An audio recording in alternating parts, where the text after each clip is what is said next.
අනේ බලන හැමෝම සබ්ස්ක්‍රයිබ් පාරක් දීගෙන යන්නකෝ. ගෙදර තියෙන එළවලු ඩිංගෙන් පොඩි රයිස් එකක් හදලා දෙන්න thank you යන්නේ. මට සපෝට් එකක් දෙන්න හැමෝටම. මම රැටත් එක්කම ගොඩාක් හදා ස්තුතියි. ගන්නවා පන්ති යන්න තියෙනවා එක වෙද්දී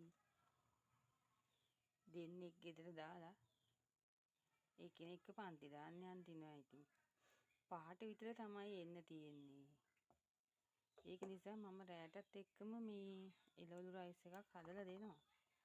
බිත්තර දෙකකුත් තියෙනවා ඒකත් දාලා හදන්න තමයි මේ යන්නේ.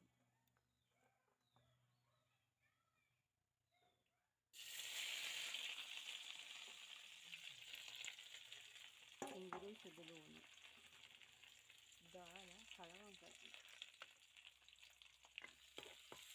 මම ඉතින් රයිස් හදන්න විතරයි මේ ඇලුමිනියම් භාජනයක් ගන්න. නැත්තම් මැටි හට්ටිය තමයි හැමදේම කරලා පොඩි අයට කෑම දෙන්නේ.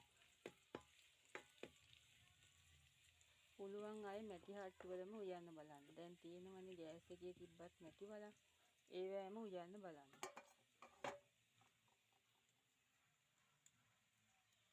බිත්තරයක් තම්බ ගන්න. ඒ වගේ දෙයකට මම තියන් ඉන්නව ඇලුමිනියම් භාජන.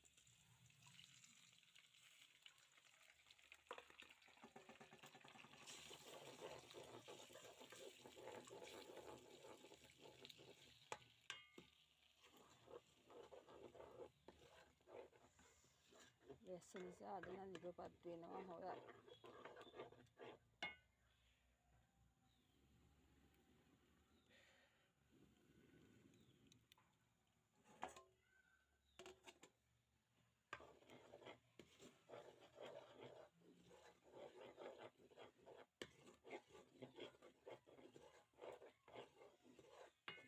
රසකාරක මුකුත් දාන්නේ නැහැ. ඉඟුරුයි සුදු ලුණුයි බිත්තරයි ලුණුයි ගම්බිරිසුයි කෑලි මිරිස් පොඩ්ඩකුයි අම්මිරිස් කලල් දෙකක් තුනක් කපලා දැම්මා.